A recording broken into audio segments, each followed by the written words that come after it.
This is the Dallas Morning News. It's Wednesday, April 16th. Sunny and warmer today with a high of 85, mostly clear tonight with a low of 66. Here are today's headlines. 4 students were wounded in a shooting Tuesday afternoon at Wilmer-Hutchins High School in Dallas, nearly a year to the day since gunfire erupted on the same campus. Officers were dispatched about 1 p.m. to the school. A police call log showed more than 20 units responded to the scene. Jason Evans, a Dallas Fire Rescue spokesman, confirmed 4 students were taken to hospitals. Their conditions varied, he said, from non-life-threatening to serious. According to Evans, 3 of the students ranged in age from 15 to 18, but the age of the 4th was not immediately known.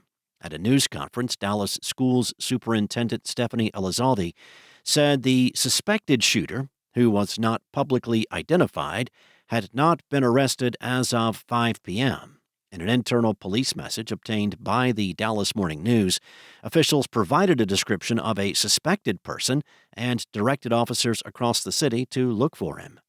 Officials declined to comment on how a gun got inside the school, which has metal detectors and a clear backpack policy. However, Dallas ISD Police Assistant Chief Christina Smith said the gun did not enter the school during regular intake time, adding it was not a failure of our staff, of our protocols, or of the machinery that we have. In other news, Texas public health officials on Tuesday reported an additional 20 measles cases in the ongoing outbreak, for a total of 561 measles cases reported in the past 2.5 months. 4% of the total Texas cases, or less than 25 cases, are actively infectious, according to the latest update from the Texas Department of State Health Services. The state has designated 10 counties as having active spread of the illness. The measles outbreak began in Gaines County in late January. It is now spread across 23 counties in Texas, plus the states of New Mexico and Oklahoma. A total of 58 people in Texas have been hospitalized, according to official data. 2 children in the state have died, both of them school-aged and unvaccinated. As of Friday, New Mexico had reported 58 measles cases, and Oklahoma had reported 12 measles cases. There have been other unrelated measles cases reported in the U.S. this year. The vast majority of the total cases, though, are connected to the outbreak that began in Gaines County. Next up, while national interest in President John F. Kennedy's assassination continues to thrive, the Dallas County building that has exhibited the history of that event for 36 years has fallen apart. CEO Nicola Longford said staff of the 6th floor museum at Dealey Plaza cannot control insects or rain creeping through the windows. She said updates to the 125-year-old former Texas School Book Depository building are decades overdue. With no room to expand, the exhibits confined to the 6th and 7th floors omit most of the 90,000 artifacts in the nonprofit's possession.